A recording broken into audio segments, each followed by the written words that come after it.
పర్యావరణ పరిరక్షణ అందరి బాధ్యత అని Telangana state forest academy academic director Rammohan అన్నారు. పర్యావరణ పరిరక్షణ కోసం సురేష్ గుప్తా చేస్తున్న కృషి ఎనలేనిదని అన్నారు.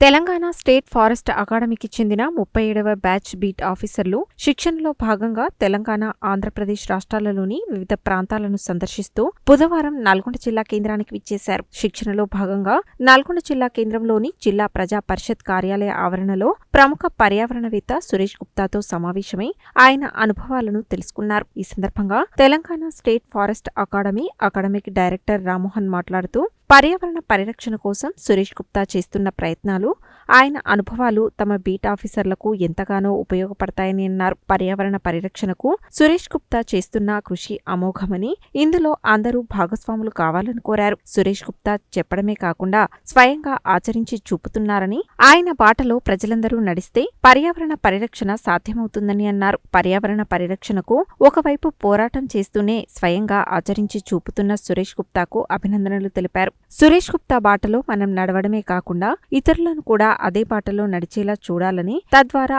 అందరూ పర్యావరణ పరిరక్షణకు పాటుపడేలా చేయాలని కోరారు.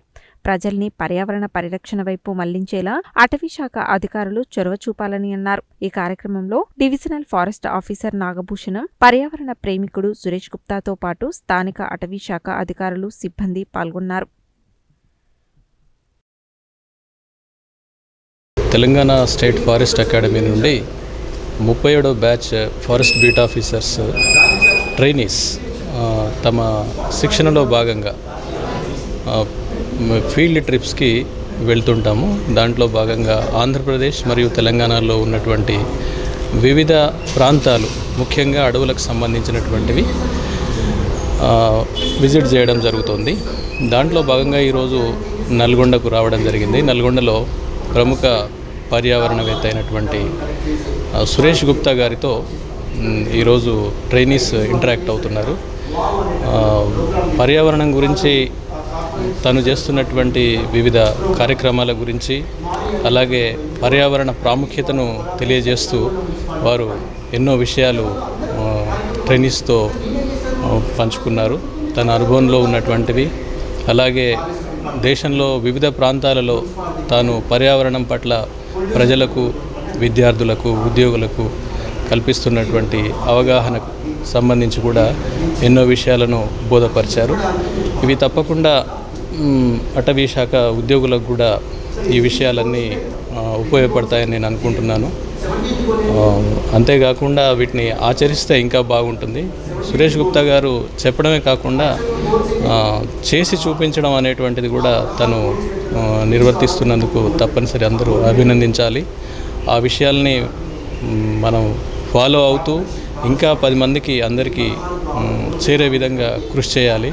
అందులో అటవీ శాఖ ఉద్యోగులు తప్పకుండా లీడ్ తీసుకోవాల్సినటువంటి అవసరం ఉంది. అలా చేస్తారని నేను ఆశిస్తున్నాను. Thank you. అకాడమీ నుంచి వచ్చినటువంటి ట్రైనీస్తో సురేష్ గుప్తా గారితో ఇంటరాక్షన్ అనేది ఈరోజు నెరవేర్చడం జరుగుతుంది. ఇందులో ముఖ్యంగా ఏంటంటే పర్యావరణము, అందులో ఫారెస్ట్ యొక్క పాత్ర అనే దాని గురించి, ముఖ్యంగా వచ్చేసేసి ఈ సస్య రక్షణ అనేది పాటు క్లైమేట్ చేంజెస్లో ఈరోజు మనం ఎన్నో మార్పులు చూస్తున్నాము.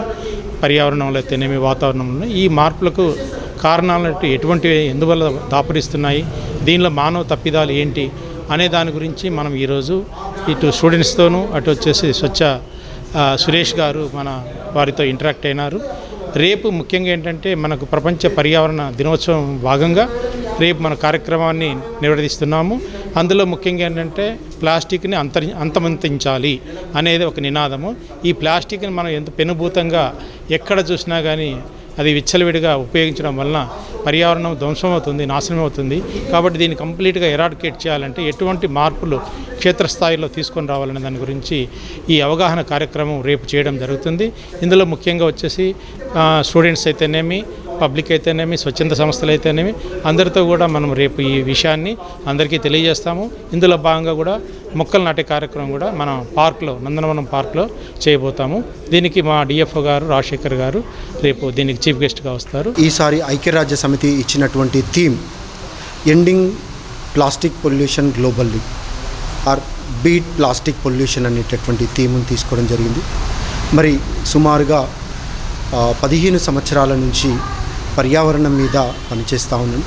సో పర్యావరణ పరిరక్షణ అనేది ఒక నినాదంలాగా కాకుండా ఒక జీవన విధానంలాగా ఉండాలి అనేటటువంటి ఒక ఆలోచనతో సంకల్పంతో ముందుకు వెళ్తూ ఉన్నాను. ఒక వ్యక్తి డైలీ తన నిజ జీవితంలో క్యారీ బ్యాగులు కావచ్చు, లేదా సింగిల్ యూజ్ డిస్పోజల్ భోజనం ప్లేట్లు కావచ్చు, టీ గ్లాసులు కావచ్చు, లేదా అనేక రకాలైనటువంటి ప్లాస్టిక్ ప్యాకింగ్ ఉత్పత్తులు ఉపయోగించేటటువంటి ప్రయత్నం చేస్తూ ఉంటారు. సాధారణంగా మనం ఏదైనా బ్యానర్ తయారు చేయాలి అంటే మనం ఫ్లెక్సీలు రాయిస్తూ ఉంటాం. సో అలా ఫ్లెక్సీలు కాకపోతే కొద్దిగా క్లాత్ బ్యానర్ వస్తూ ఉంటుంది. కానీ నేను ఒక ఈత సాప మీద ఎలా సస్టైనబుల్గా బ్యానర్ రాయించవచ్చు అనేటటువంటి అంశాన్ని కూడా ఈరోజు చూపించడం జరిగింది. అదేవిధంగా భోజన ప్లేట్లో అందరూ ప్లాస్టిక్ డిస్పోజబుల్ ప్లేట్లో బల్క్లో ఎక్కువ మంది భోజనం చేసినప్పుడు చేస్తూ ఉంటారు. నేను ఇక్కడ ఆల్టర్నేట్స్ అంటే మనం ప్రాబ్లం గురించి ఎంత అయితే మాట్లాడుకుంటామో సొల్యూషన్ గురించి కూడా అంతే మాట్లాడుకోవాలి. దానితో పాటు ఇన్నోవేషన్స్. ఇప్పటికే మన నల్గొండ పట్టణంలో క్యారీ బ్యాగ్స్ అంటే ఐఎమ్ నాట్ ప్లాస్టిక్ అంటే మనము పాలిథిన్ క్యారీ బ్యాగ్స్ కాకుండా మొక్కజొన్న స్టార్చ్తో తయారు చేసినటువంటి క్యారీ బ్యాగ్స్ తయారు చేయడం జరుగుతూ ఉంది. అట్లా ఇన్నోవేషన్స్. అదేవిధంగా మోదుగు, అడ్డాకు, అరేక నట్తో తయారు చేసినటువంటి లీఫ్ ప్లేట్స్ భోజనానికి చేస్తూ ఉన్నారు. సాధ్యం కాకుండా ప్లాస్టిక్ వాడాల్సినటువంటి సందర్భంలో వాటిని ప్రాపర్గా సెగ్రిగేట్ చేసి వాటిని రీసైకిల్ చేసుకునేటటువంటి ప్రయత్నం చేయాలి.